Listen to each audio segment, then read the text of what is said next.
મોહનીય કર્મ અકામ નિર્જરાથી સદગતિ થાય. કર્મ ખપાવવાની, મોક્ષમાં જવાની વગેરે ઈચ્છા ન હોય છતાં આવી પડેલ દુઃખને સંક્લેશ કર્યા વિના શાંતિથી સહન કરવા તે અકમ નિર્જરા કહેવાય. ગોખવા છતાં એક લીટી પણ યાદ ન રહે છતાં ગોખવાનું ભણવાનું ચાલુ રાખીએ તો કેવલ જ્ઞાન નજીક આવે. મનુષ્ય જન્મ દુર્લભ છે તેમ શાસ્ત્ર શ્રવણ પણ દુર્લભ છે. શાસ્ત્ર વચન પર રુચિ થવી, શ્રદ્ધા, અનુરાગ થાય તો સમજવું બહુલો સંસાર બાકી નથી, હવે અલ્પ સંસારી છીએ. દુર્લભ મનુષ્ય જન્મ પામ્યા પછી આત્મહિત સાધવું એ જ પરમ કર્તવ્યરૂપ છે. મોક્ષ માર્ગની સાધનામાં સમ્યક દર્શનનું અસાધારણ મહત્વ છે. સમ્યક દર્શન ગુણ પામ્યા વિના નવપૂર્વાદિનું જ્ઞાન, માખીની પાંખ પણ ન દુભાય એવું નિર્તિચાર ચારિત્ર કે માસક્ષમનાદિ તપ પણ મોક્ષના કારણભૂત બનતા નથી. સમ્યક્ત્વ એટલે સાચી દ્રષ્ટિ, વસ્તુનો યથાર્થ બોધ. 18 દૂષણથી રહિત, 12 ગુણથી અલંકૃત વિતરાગ પરમાત્મા એ જ સુદેવ. આવા પ્રભુએ બતાવેલા 5 મહાવ્રતનું પાલન કરનારા મુનિવરો એ જ સુગુરુ અને કેવલી ભગવંતોએ પ્રરૂપેલો અહિંસા, સંયમ અને તપ એ જ શુદ્ધ ધર્મ. આવી બુદ્ધિ એનું નામ સમ્યક દર્શન. સમ્યક દર્શનનું મહત્વ સમજાવનાર, એને પ્રાપ્ત કરાવનાર ગુરુ મહારાજનો ઉપકાર કરોડો ભવ સર્વ ઉપાયો દ્વારા પણ મળી શકતો નથી.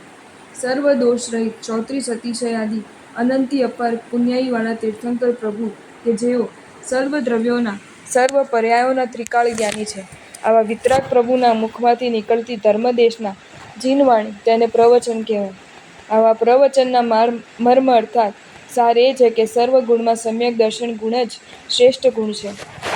મોહનીય કર્મના 2 ભેદ: દર્શન મોહનીય, ચારિત્ર મોહનીય.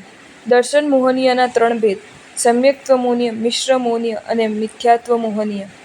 સમ્યક્ત્વ મોહનીય એટલે જિનેશ્વર પ્રભુના વચનો પરની શ્રદ્ધામાં શંકા આદિ અતિચારો ઉત્પન્ન કરે. મિશ્ર મોહનીય એટલે જિનેશ્વર પ્રભુના વચનો ઉપર શ્રદ્ધા પણ ન થવા દે અને અશ્રદ્ધા પણ ન થવા દે. મિશ્ર મોહનીયનો ઉદય અંતર્મુહૂર્ત રહે પછી મિથ્યાત્વ અથવા સાયોપશમિક સમ્યક્ત્વ પામે. મિથ્યાત્વ મોહનીય: પ્રભુના વચનોમાં શ્રદ્ધા ન થાય. મિથ્યા દ્રષ્ટિ એટલે જે વસ્તુ જેવી છે તેવી જેઓ જોઈ શકતા નથી, હૈ ઉપાદેના વિવેક કરી શકતા નથી, તેને મિથ્યા દ્રષ્ટિ કહેવાય. સમ્યક દ્રષ્ટિ એટલે વસ્તુના યથાર્થ સ્વરૂપને જેઓ જાણીને શ્રદ્ધા કરે છે તેને સમ્યક દ્રષ્ટિ કહેવાય. અનંતાનુબંધી 4 કષાય દર્શન, મોહના, પોષક, વર્ધક હોવાથી તેને દર્શન સપ્તક તરીકે ગણવામાં આવે છે. બધા કર્મમાં મોહનીય કર્મ મુખ્ય છે. એ જાય એટલે બાકીના કર્મ પણ ક્રમશ જાય જ. જગત આખું કર્મથી પરાધીન છે. કર્મબંધના કારણ 5: મિથ્યાત્વ, અવિરતિ, કષાય, યોગ, પ્રમાદ. જો તમને આ વિડીયો ગમ્યો હોય તો આ વિડીયોને લાઈક કરો અને શેર કરો અને આવા જ નવા વિડીયો જોવા માટે જૈન ફેક્ટ્સ એન્ડ સ્ટોરીઝની ચેનલને સબસ્ક્રાઈબ કરો. ધન્યવાદ.